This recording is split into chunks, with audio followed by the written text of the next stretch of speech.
Let me see whether people are entering. And yes, 1 second, and then I start. Okay, great.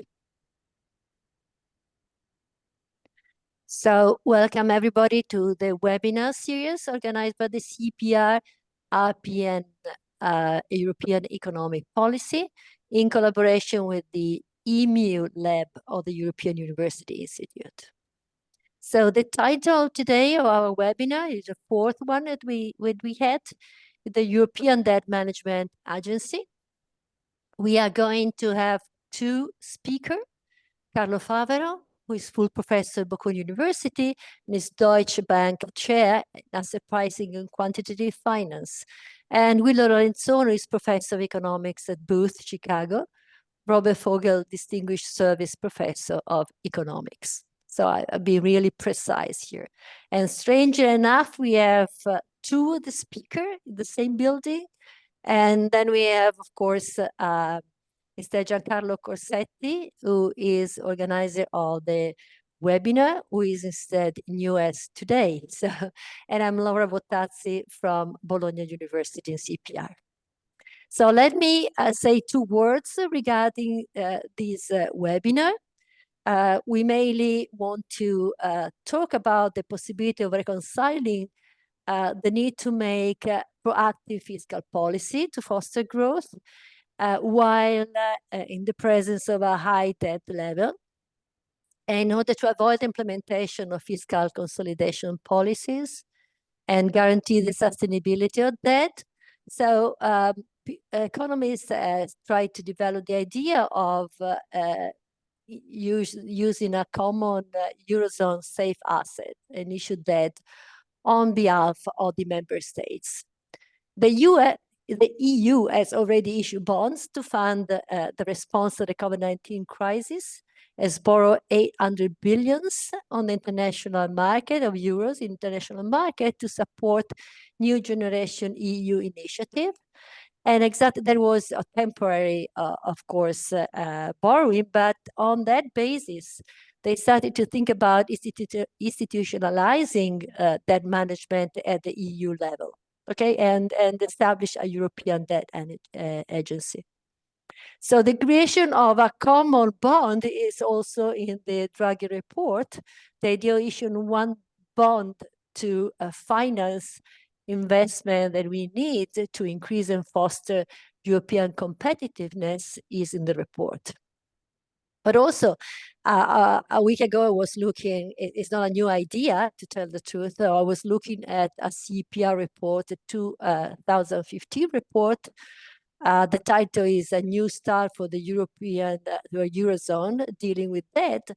The author were Dimitri Vaianos and Ray, Lucrezia Reichling, Philip Lane, Lars Feld, and Giancarlo Corsetti. And among their proposal, there were 3 points of proposal. One of having a program of debt buyback, strengthening sovereign lending framework for the ESM, and a regulatory change that discourage the exposure of banks to sovereign debt, and also the creation, so the three lines to be complemented by the creation of a European synthetic bond that does not require mutualization.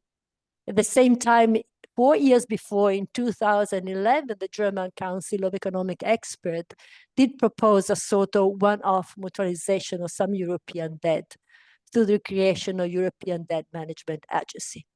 So it's not a new idea, but we want to talk about it, the one proposal, okay, by Carlo Favero regarding the creation of European Debt Agency.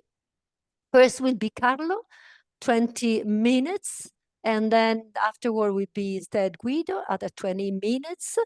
Regarding the experience of instead the possibility of a mutualization of debt in Europe. It's a work also with other colleagues at the IMF. And then we will leave 20 minutes for a discussion. I ask the people in the audience to write questions in Q&A, And if it's necessary to ask immediately, I will try, or Giancarlo, who is online, will try to ask directly to the speaker. Otherwise, we leave the discussion last 20 minutes. So now I leave the floor to Carlo. Please, Carlo, the floor is yours. Thank you very much. It's a great pleasure to be here. Let me share my screen. Okay.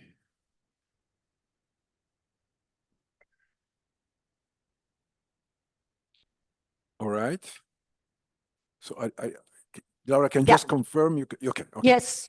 Perfect. Okay, so this is joint work with 4 co-authors, and you see them on the first slide. Since I have only 20 minutes, let me go straight to the main points of this paper. So this paper analyzes the potential of a European debt agency as an efficient debt management institution. And the idea is to reduce and manage 2 main sources of sovereign debt risk, which are namely the rollover risk and sustainability risk.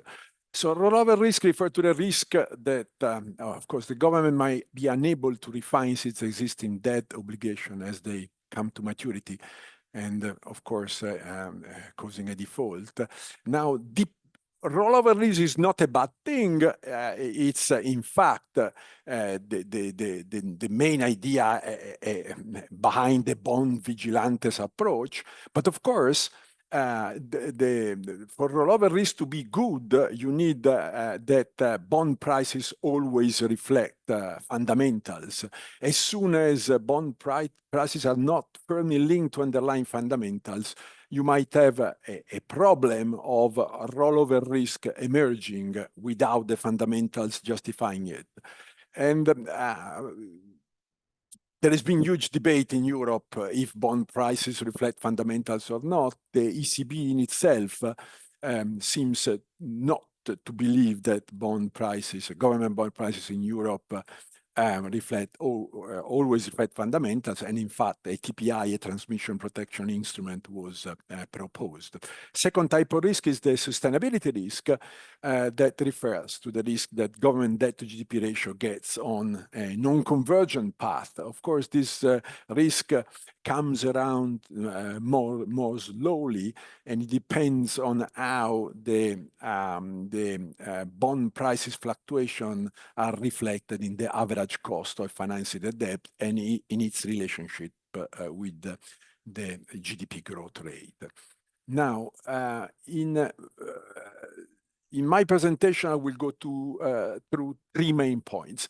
The first is what design we have for the European agency and how this design can address rollover risk when in a scenario when bond prices could wander away from fundamentals.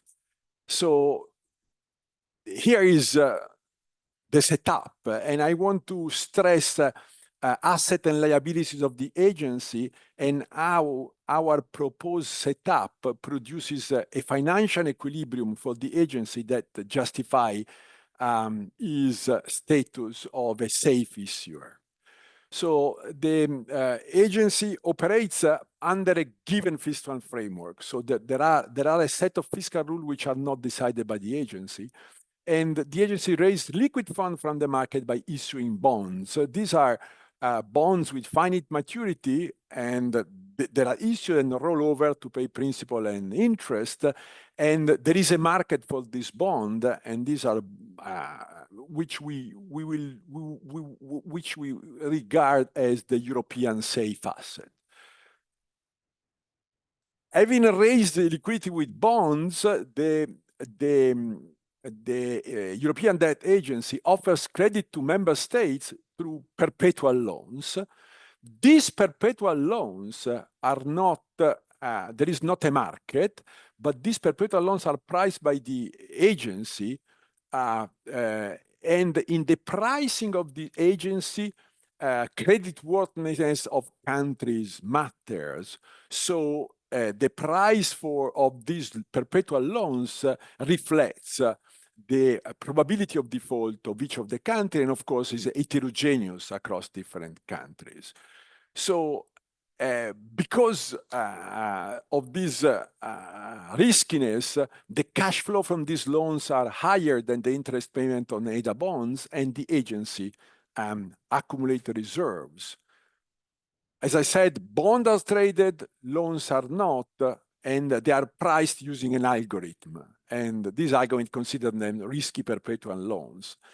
EDA amortizes this loan by recording a liability on its balance sheet, which is called an expected loss provision. Of course, this expected loss provision is higher for countries who feature lower creditworthiness.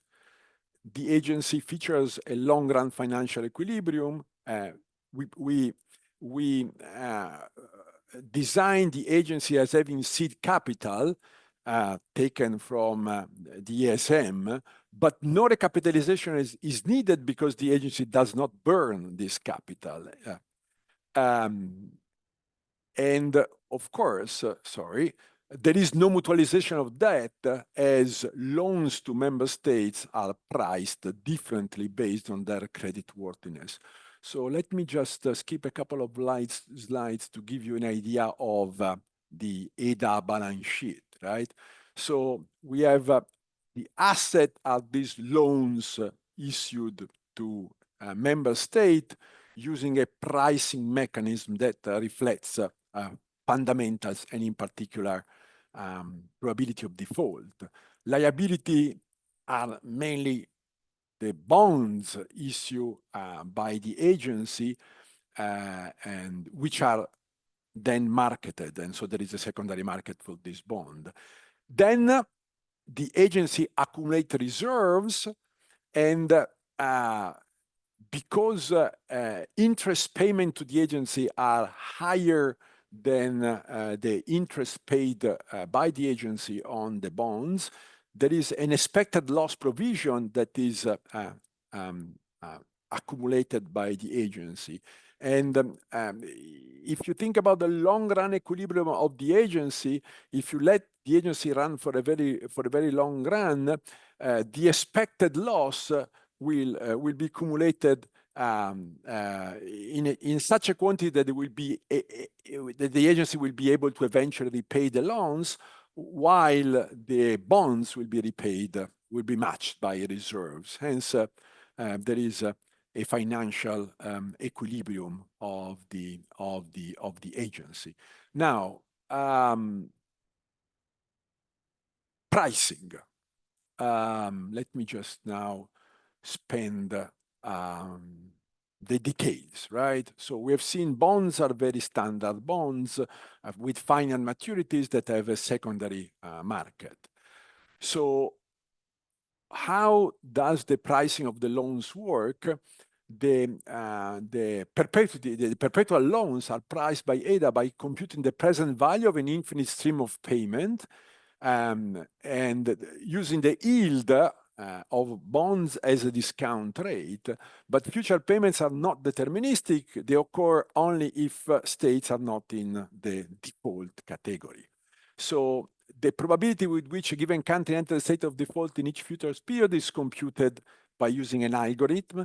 So each country is assigned to a specific credit class, J, and here credit agency might play the role, and the EDA could take the credit class of the credit agency. Then the pricing scheme works as follows. You assume that a country defaults only when it reaches the state of default, and you model the transition from one state to the other via a transition matrix that has to state through the cycle that is the steady state, and the point in time value of the transition matrix that might depend on the state of the economic cycle. So due to the stationarity of the business cycle, the predicted point in time transition matrix at each period in the future converges very rapidly to a constant through the cycle transition matrix. In fact, we have experimented with making the eigenvalue of the predicted point-in-time transition matrix function of the output gap, and within 2 years, the output gap converges to its steady-state value. And so the point-in-time transition matrix converges to the cycle transition matrix. Here is our estimated to the cycle transition matrix that reflects average. It is obtained by averaging public available data of rating grades assigned to sovereign debt by credit rating agency over the period 1993-2015, and you can see that there are 7 classes. And the last one is the default, AAA, the safest one, and these matrices reflect the probability with which within each period a country state migrate from one state to the other. Okay, so using this transition matrix to assign probabilities, you can compute the price of the loans, which is specific to each credit class. And here we report three counterfactual series and 2 actual ones. So the dotted lines, red and blue, are the yield on 10-year bonds for Italy and Germany observed from the inception of Euro to 2023. And then you have the counterfactual lines, which are the price for the loans. The blue line is for a country in the class of Germany, which is AAA. The red line is for a country in the class of Italy, and you see that Italy would pay a premium with respect to Germany. And then the black line is the worst case, the price that would be of the loan that would be charged to a country who is in the state next to default. Right? And what you can see, which I think is interesting, is that there were occurrences of mispricing of Italian long-term bonds, and the typical is the period pre the whatever it takes statement, in which the interest rate charge, the yield to maturity of Italian 10-year bonds was higher than the price of a loan charge to a country in the next to default category, and Italy was very far from that category. Okay, so having established the bond price, the loans price, one has to set the payment of annual installment on this charge to each country, and this is done using formula number 1. So you can see that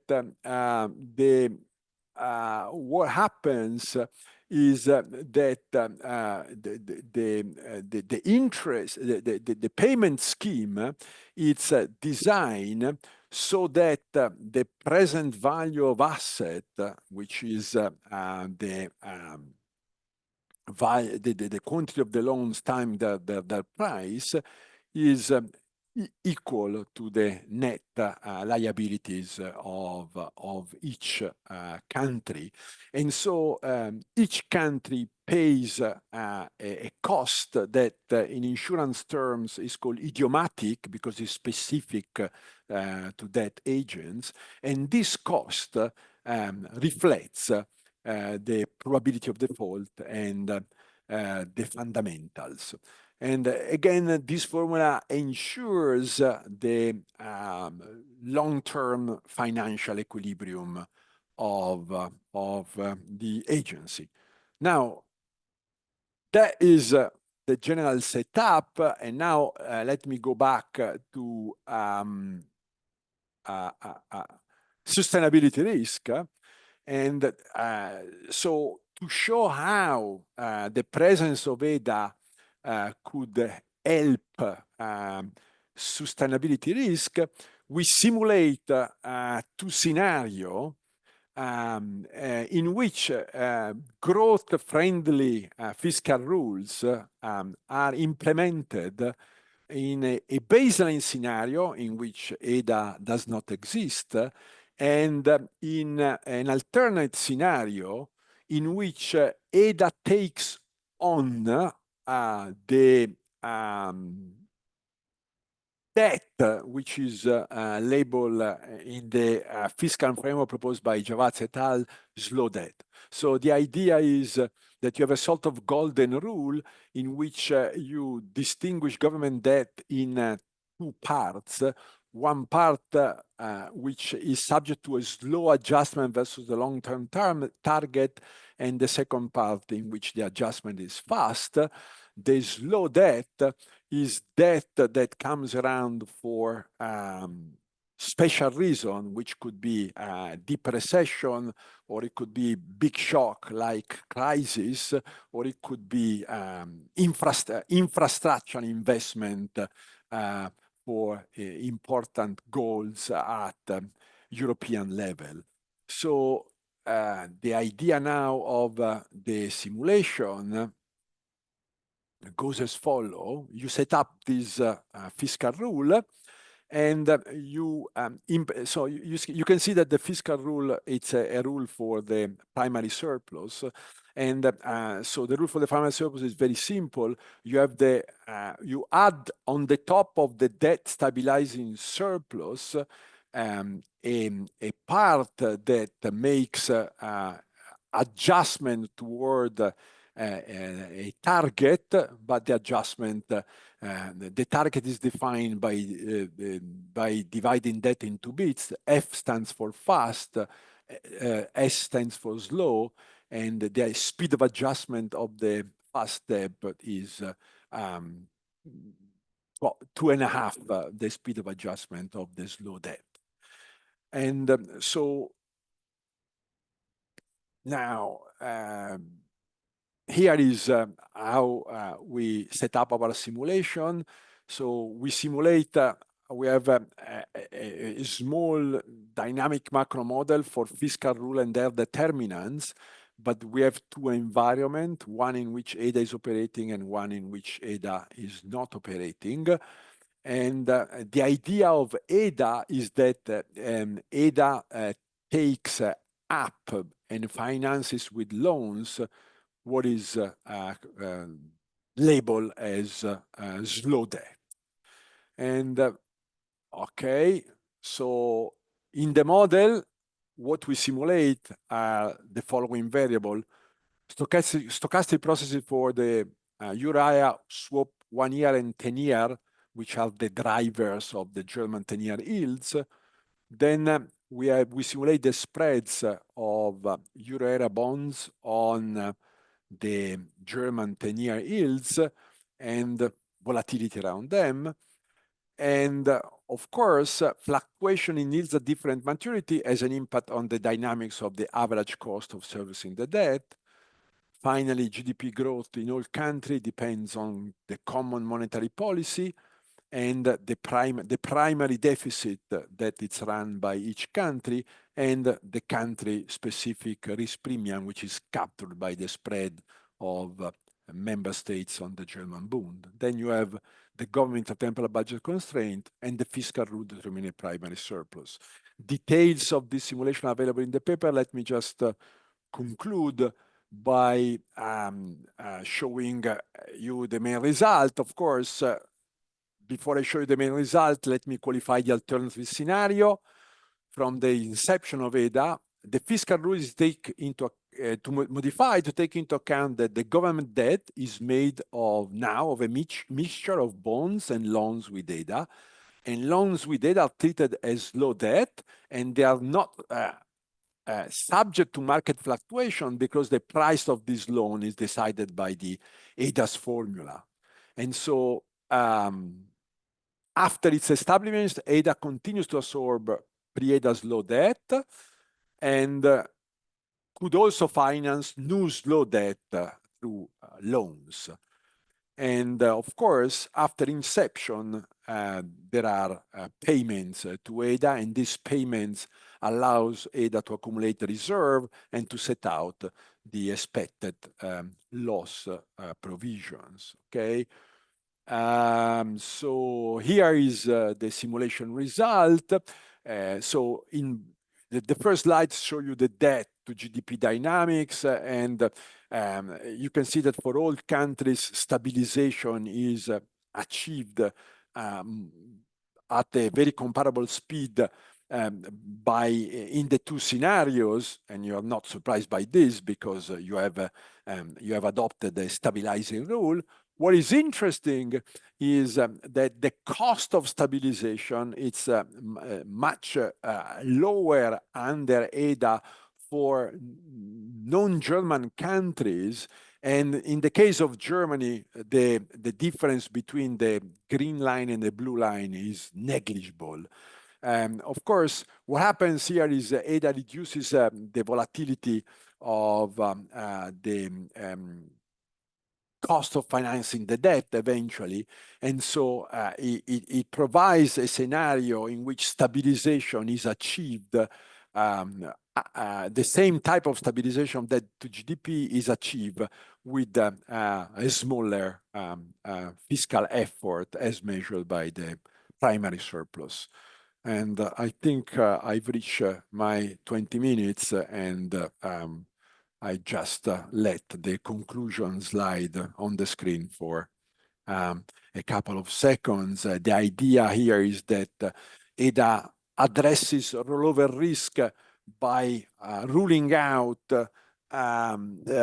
deviation of the EDA loans price from fundamentals, and addresses the sustainability risk by providing an environment in which a flexible fiscal rule could be implemented at a lower cost in terms of primary surplus needed for stabilization. And interestingly, the simulation scenario showed that the situation is Pareto efficient because all country gains without, all Euro area country gains without any losing from the establishment of EDA. Of course, last but not least, the bonds issued by EDA would be the European safe asset. And I think I'm done with my 20 minutes. Yeah, thank you so much, Carlo. So we have a question, but I would rather prefer to have a question at the end. Okay, so we have a discussion the last 15, 20 minutes. And so great presentations. I need to ask Guido then to share instead the slides. You're going to see different experience of proposal here.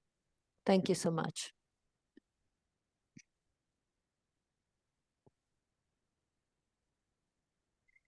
Very good. Can you hear me? Yes? Yes. Excellent. Perfect. Thanks a lot. Thanks a lot, Giancarlo and Laura, for organizing this very interesting meeting. And thanks to everybody who's spending some time away from doom scrolling on the news to think about something different. Yeah. So the I'm gonna talk also about a European Debt Agency. The exercise that I'm gonna talk about today, I mean, I see it as complementary to the work that Carlo has presented. These are going to be just some simple simulations that are that make assumptions that are in a sense more in the direction of some degree of mutualization. But overall, the spirit is similar. The spirit is trying to understand what are the potential benefits and the potential viability of common debt issuances that replaces some of the existing national debt.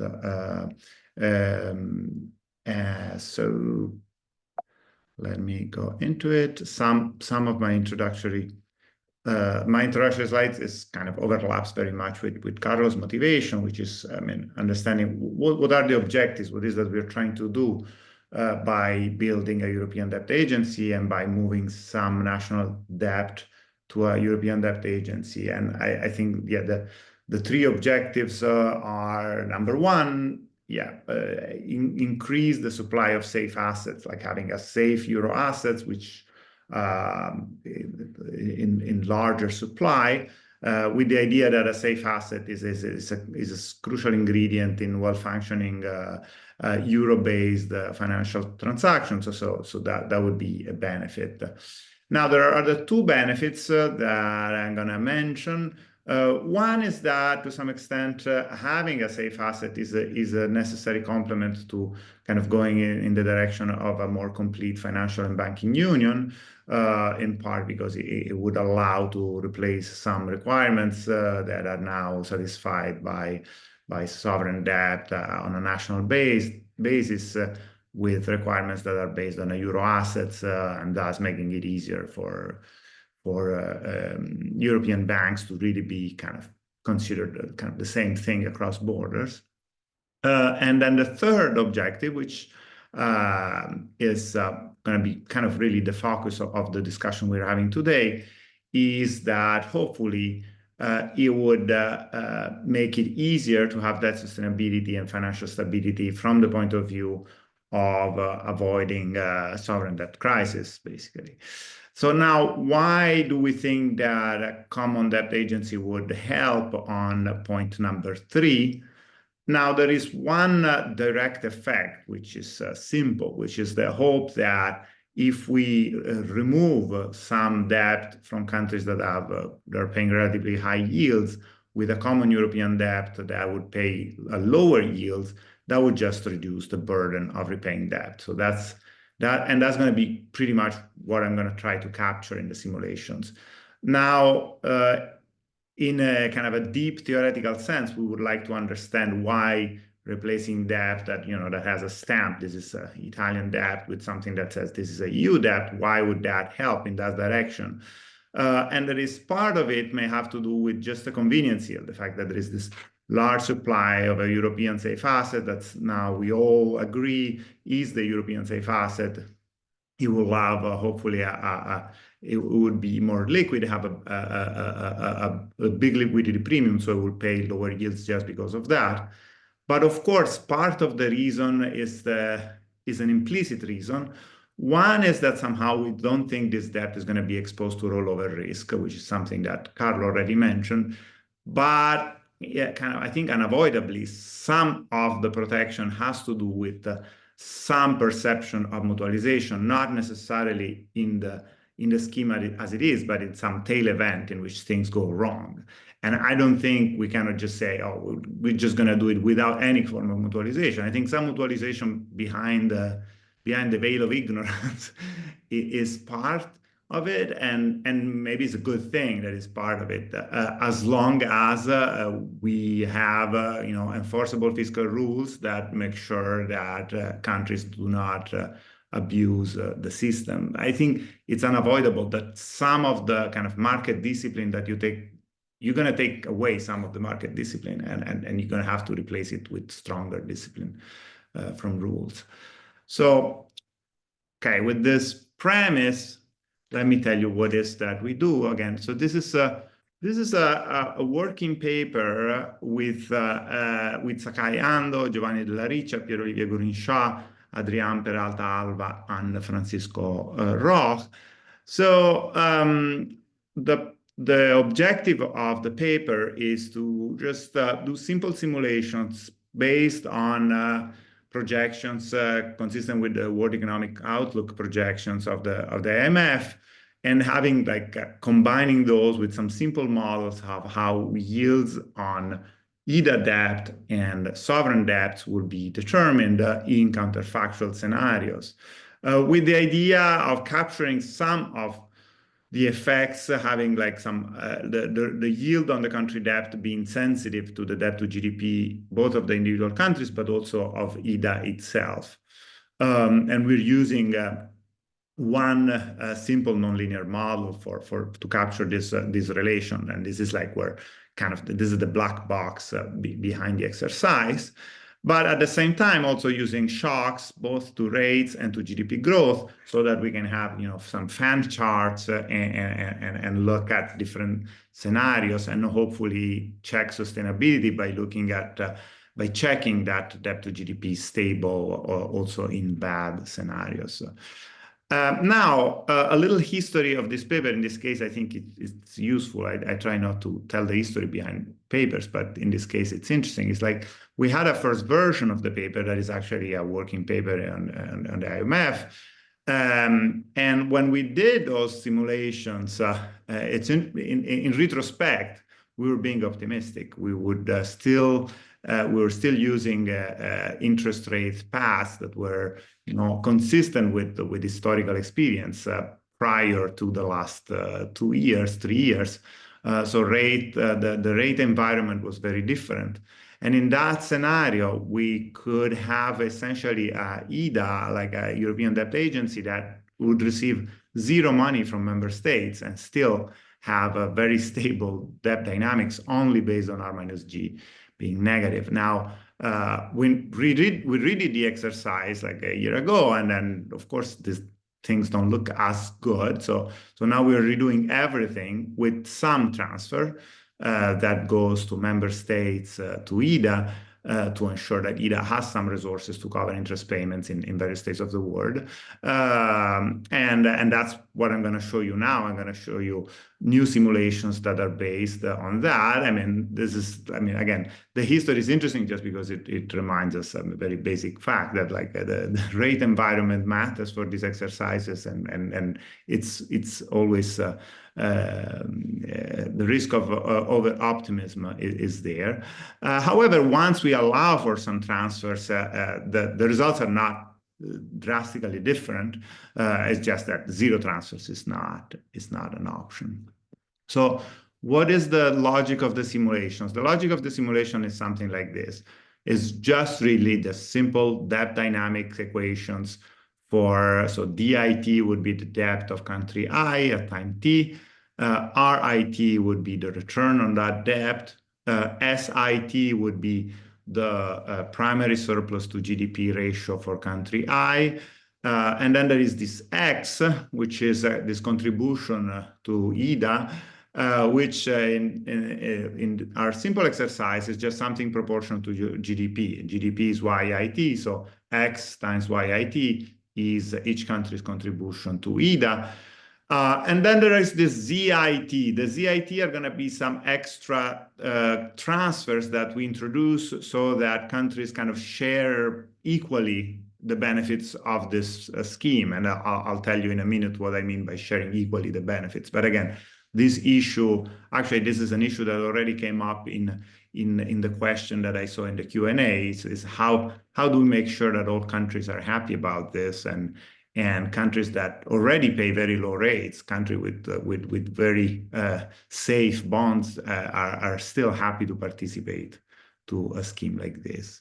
An important difference with the approach to simulations that Carlo did is that here we just take the primary surplus to GDP as a completely exogenous thing, meaning that it's subject to shock, is realistic, but is not sensitive to the scheme. So we assume that the little SIT that is in the first equation doesn't change from different scenarios. So we don't have an explicit fiscal rule. We're not trying to capture that. Here we're just trying to say, suppose that fiscal policy in terms of what determines the primary balance is unchanged, how does the presence of the scheme changes debt accumulation? So it's a much more mechanical exercise, if you want. Then the second equation is just this D star is the debt of our EDA scheme, which is gonna start at 0. So we start from an assumption, okay, which is actually no longer a very good assumption, because at this point, the European debt, there is already a pretty large stock of European debt. But for now, we just focus on the new debt that is issued with this scheme, and we call it D star.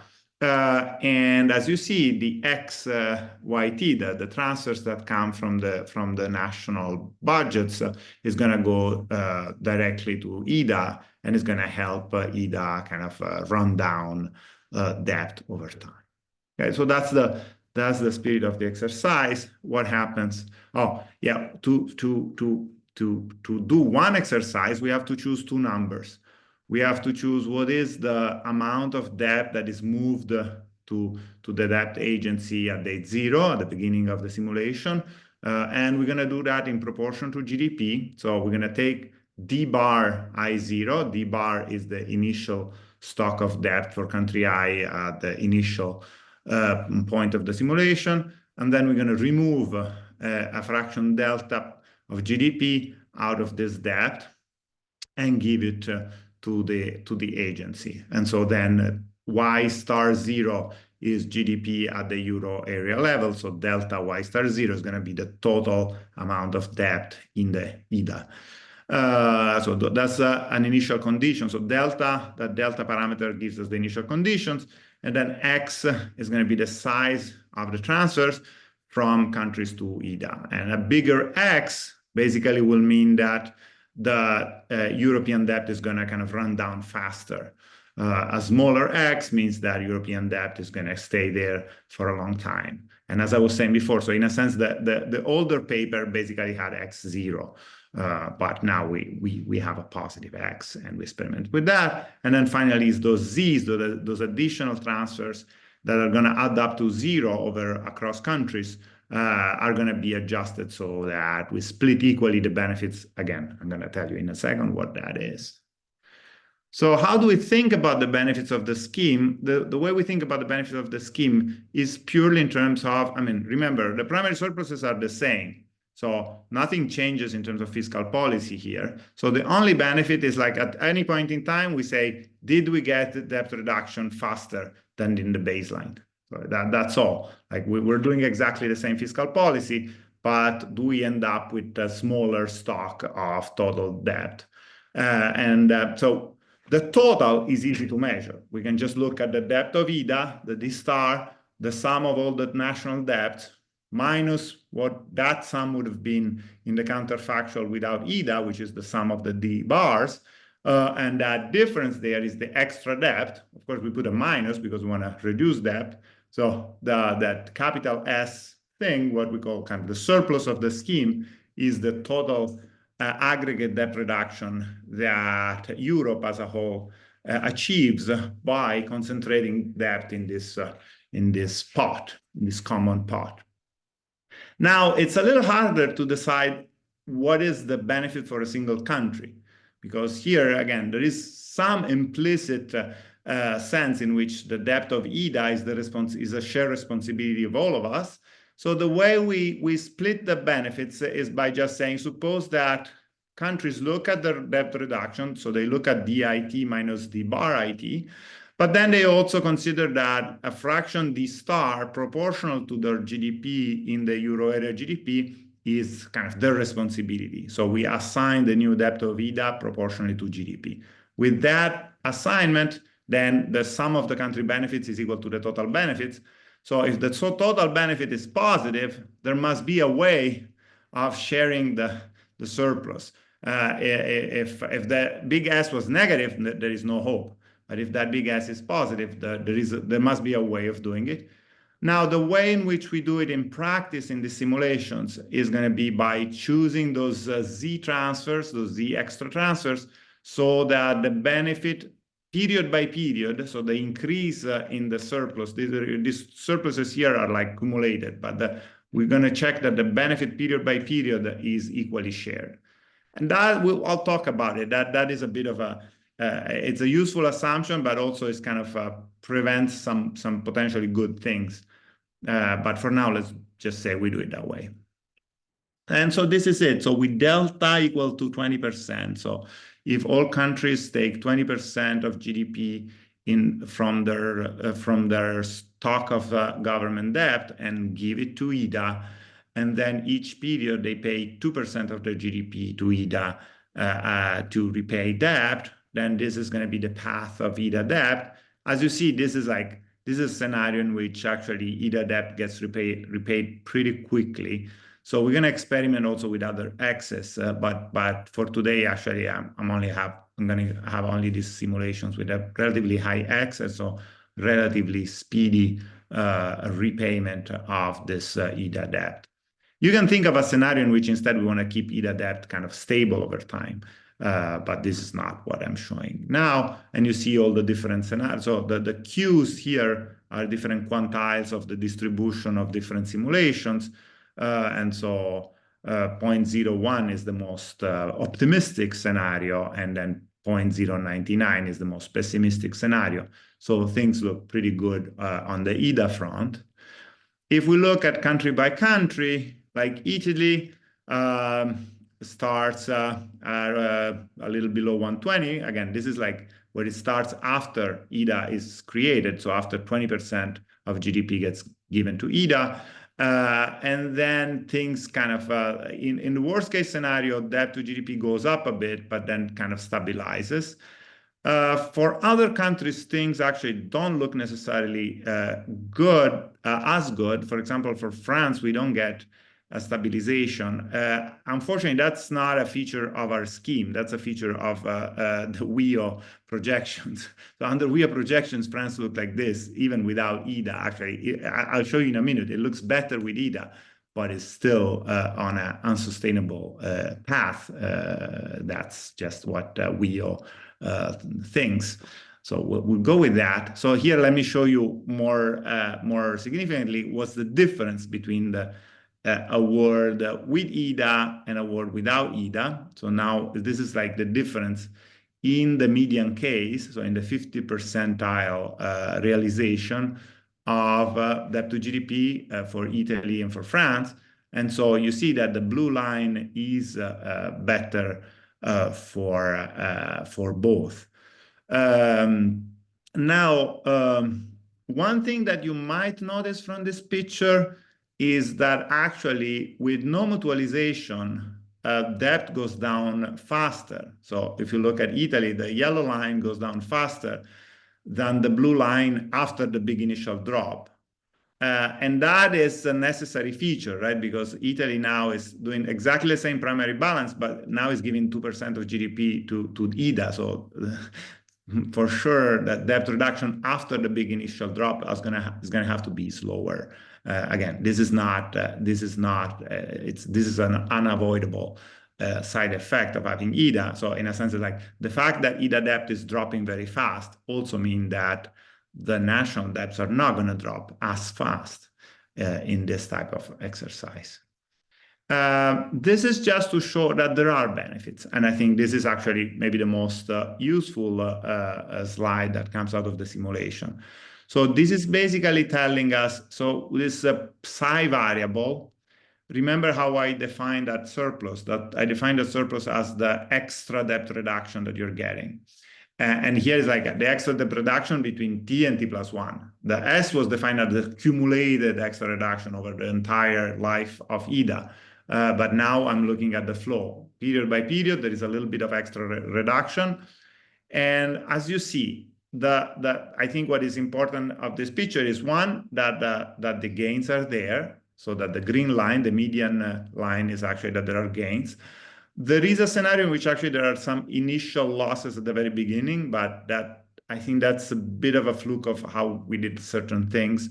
So I would not pay too much attention to that. But what I would pay more attention to is the fact that this number is positive, but it's not huge. So these are percentages. So if you say like a median 0.2 means like 20 basis points of GDP of extra fiscal resources that come from the fact that some of our national debt of countries that have a high yield is moved to IDA that is going to pay a lower yield. So bottom line, there are gains. Again, this is over and above the one crucial objective, which is the same thing that Carlo said. Crucial objective is to create this large supply of safe assets. That we achieve. If we're looking at sustainability and fiscal space, yes, that also creates a bit of extra space, and it helps to achieve debt reduction overall a bit faster. But if we correctly take into account the total amount of debt in the euro area, not just the national debt, it's not that we achieve massive debt reduction. Yes, if we look only at the debt of Italy, we achieve massive debt reduction. But of course, there is still, European debt is still debt and somebody has to pay for it. So if we look at the aggregate benefits are positive, but not massive. So that's how I want to conclude. So I think this exercise is useful because it shows that benefits are present. At the same time, this is not a panacea for debt reduction. It's not like having common debt is a magic source of suddenly we have all this fiscal space that we can use. Yes, it does create some fiscal space, but it doesn't change in a drastic way the budgetary situation of the euro area as a whole. The third point in my conclusions is that there is a bit of a tension, because to get the most out of the system, you would like the countries that have low yield to still issue debt early on. You don't want that, you want Germany to still issue a lot of debt early on because that's the cheapest debt in the union. And our system of kind of making everybody share the benefits goes a bit against that, because so you could backload that. You could say to Germany, no, keep issuing cheap debt at the beginning, and then later on we'll give you some of the benefits. But that might not work politically. So then we might settle for a solution like this, which is, again, is not the first best in a sense. Now, I think an important question, and our paper doesn't really say much about that question. I think but it's an interesting question. It's like, how is IDA debt going to be priced? And here, the experience of NGU debt, it's interesting because, like, immediately after NGU debt was introduced, there was a moment in which NGU debt was really trading pretty close to German and Dutch debt, very, very low spreads. And then at some point, after a couple of years, it started trading much more close to some kind of average of euro area yields. And it's not that there is any deep reason why it should go in that direction.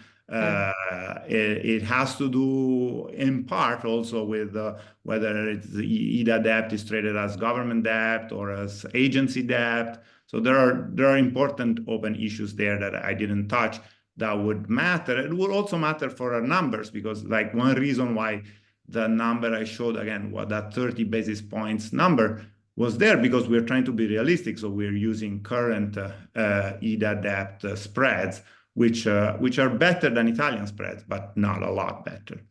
And I'm going to stop here. So thank you so much, Guido. So there was a question, but that you mentioned already. Okay, there was more for Carlo. And then I think Giancarlo wants to come in. And let me give space to Giancarlo before the other one, because you already mentioned the problem. So Giancarlo, because Giancarlo has an unstable connection, and then I will present the first question is still there for Carlo. Okay, let me try. This was a bad surprise here in California to have an unstable connection. But so like some kind of European agency will be an unavoidable step for consolidating the EMU. So we sort of is something that we really need to think hard. And usually the devil is in the details. So let me try to ask a few questions. So one question raised by Aitor Herz is interest rate risk. So this is implicit in Guido's work, because it has already shown that with the change in the R minus G, there could be a change in the design with the contribution. I don't understand how it's treated in the Carlo's Carlo's scheme. A second question is the problem of a large IDA would reduce liquidity in national debt market. So you have this problem that some of the benefits of EDA could be in part compensated by more costs in issuing a domestic debt. We have example of that. This is also another issue that I discussed with I in previous work. And last question is perpetual debt. Those are perpetuities. Those are very difficult to price and usually expensive. So it is true that the IDA has the benefit of creating an instrument, an additional instrument for European governments, which is the balance sheet of the IDA, the maturity transformation. But I don't understand why perpetuities, which is one of the worst things in terms of pricing. You know, what basically is it like a perpetual credit line? Could you elaborate a little bit on that? Let me stop here, and then I may have more questions later. So Giancarlo, can you also read the other question that was presented? Do you see that? Otherwise, okay. No, I can say that. Actually, it's an important question. Who is asking something related to what Guido was mentioning at the very end, the fact that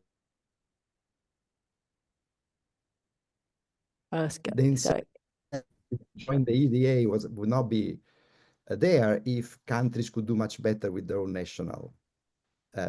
So this is a general problem that has become apparent in the last 2 years, as Guido was saying, no? When we have a repricing, by the way, of all agency debt, like it was an interesting switch that may have been dictated by some technical issues, some debt management issue, or something more fundamental. I guess the jury's out there.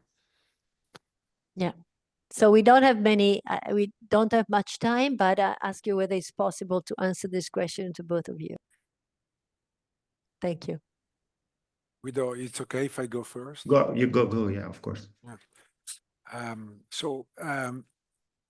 Perpetuities, I think it's the most interesting, most relevant one. So these are perpetual loans, and they are set up in the following way. You do not repay the principal, but you pay back a coupon from here to infinity.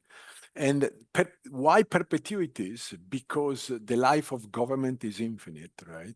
And so you sort of match the life of government. This is, I think there is also something which is interesting. If loans repayment is designed as a perpetual repayment, so suppose you start running EDA, each country accumulates reserves in EDA. So there is a reserve account for each country in EDA, which they are accumulated because the interest rate on perpetuities is higher than the interest rate on bonds because those are safer, right? So each country accumulates reserves. Of course, reserves are different because if you are a highly rated country, you accumulate less reserve than a low-rated country. Now, suppose that some bad shock happens and the country gets into trouble because there is a recession, right? Or very deep recession. With the perpetuity scheme, you can think of a forbearance idea in which you suspend the payment for some period, say 3-4 years, using the reserves that that country had accumulated with data. And this gives you one more degree of flexibility in dealing with the debt crisis and having a flexible cost of the debt in the sense that this cost of financing the debt might be counter-cyclical. We do have interest rate risk also in our framework. There is an R and there is a G also in our framework, except that the R, the average cost of financing the debt, now is made of 2 components, the cost of government bonds and the cost of loans with data. There is no market for loans with data. They are priced according to a formula, and that's what makes them always driven by fundamentals. Oh, the other thing is that these EDA loans are repriced in every period. And this might be very good for Germany, because if you look at the fluctuation of the average, what matters for government is the average cost of financing the debt. The average cost of financing the debt in Germany fluctuates very far away from the 10-year bonds. And sometimes there is a disalignment. It takes a long time for the two variables to be aligned. What Germany would benefit in this scheme are two aspects. The first is that there will be immediate alignment between loans by EDA to Germany, the price of loan by EDA to Germany, which are priced period by period. And the second is that, of course, when there is a debt crisis, spreads open for tourism because the spread of high yielders goes up and there is a flight to quality towards the German bond that goes down. And bond holders in Germany are not very happy with that because the German bond yield is below the European swap rate, and with this price mechanism, also the existence of a true European safe asset will fix potentially this problem. So I think we are running out of time. So Guido, do you want to conclude saying something as a conclusion? I'm just going to say one thing, so keep it very quick. I think the one thing that I think it's hard to capture, and I think Giancarlo is correct, is this kind of crowding out that once you have this safe asset, some of the domestic assets are some of the domestic sovereigns are gonna lose some of their convenience. There are other effects, right? There is also the juniorization issue that can come up once you pay transfers to EDA again, like rest of the, so there are other issues, but also that even just purely on a convenience yield kind of point of view, that is, I mean, it is possible that there is some crowding out there, and we didn't have that in the experiment, but it would be it would be a natural way to check outcome, a natural direction to add, and thanks. Thank you so much. So Giancarlo, you want to close the webinar, or are you? So how is your line there? No line at all. No, yeah. There is sorry. It's sometimes it goes. I think this was terrific. We have a huge list of food for thought. Again, the jury's out. I still, one last question for Carlo. How big would be EDA, you think, in terms of action of that? Yeah, like, I mean, what in the current simulation, it's ballpark 20% of the total. 20%. Yeah. You said 20%. Which is consistent, it's close to Guido's numbers, I would say, right? Yeah, very similar. Yeah. No, again, as I said before, I think we may come back to these topics in the European Economic Policy Research and Policy Network. This is definitely something that will come out very strongly in the future in terms of any kind of implementation of the Draghi report or like additional spending. So I think today was good in terms of defining at least two clear general architecture that sort of shed light on all the different specific issues that may come up. I should say that we may want to have actually, we may want to have as final word, a discussion about the ECB, the ESM role in all this, because that would be exactly what I was mentioning now. Yes, okay, so that is for the next seminar. Yes. No, I think it's relevant. I was asking exactly that point. Yes. Because there are clearly two important elements, no? They are like how to integrate the ECB to this man. Okay, yes. terrific. I guess we are out of time, but yeah, thank you so much. It was great. Thanks Thank for you. the presenter. Thanks so much. Thank you. Thank you. The Thank you, video everybody. will be Bye. available Well, the video will be available on the website, and we'll soon have a new webinar announced. Yes. Thank you. Guido. Thank you, Thank Carlo. you. Thank you all. Thank you, Laura. Thank you, Yes. Giancarlo. Ciao, Carlo. Giancarlo. Thank